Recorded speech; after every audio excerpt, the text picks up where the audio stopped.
This is Ankita Pradhan and Shrestha Vishwas. We are presenting a PPT PowerPoint presentation as well as elocution on contribution of tribal community in freedom struggle of India.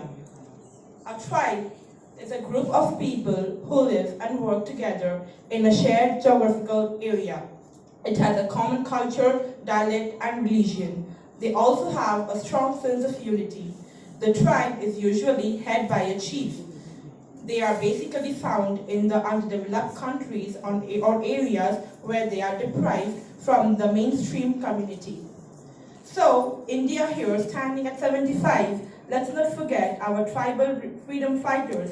Let us tour the brave names from our own tribal history. Our struggle for freedom is incomplete without mentioning the overlooked stories of courage and valor of our tribal leaders.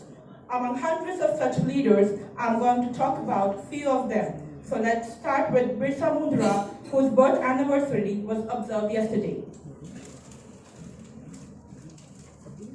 Chota Nagpur's tribal hero, Birsa Munda, was regarded as a freedom fighter, spiritual leader, a folk hero, even though he passed away at the young age of 25. He promoted the value of cultural roots and helped people realize the value of land and rights they have in connection with it.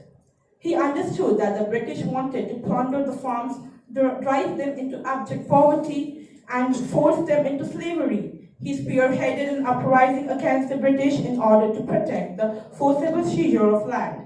Later, he was arrested and passed away in the prison on 9 June 1980. Our next hero is from Andhra Pradesh, who gave his life fighting for freedom from the British. The locals referred to him as Maniyam Virudu, hero of the jungle.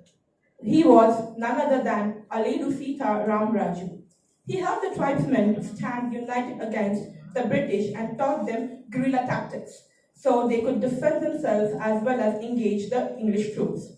He was the leader of the Rampa Rebellion in 1922-80, which took place in the Godavari regions, now is a part of Andhra Pradesh.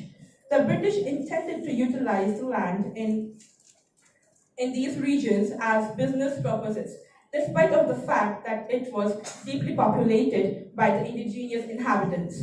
The revolt, in the form of a guerrilla war, began in August 1922 and ended in May 1924 with Raju's capture and execution.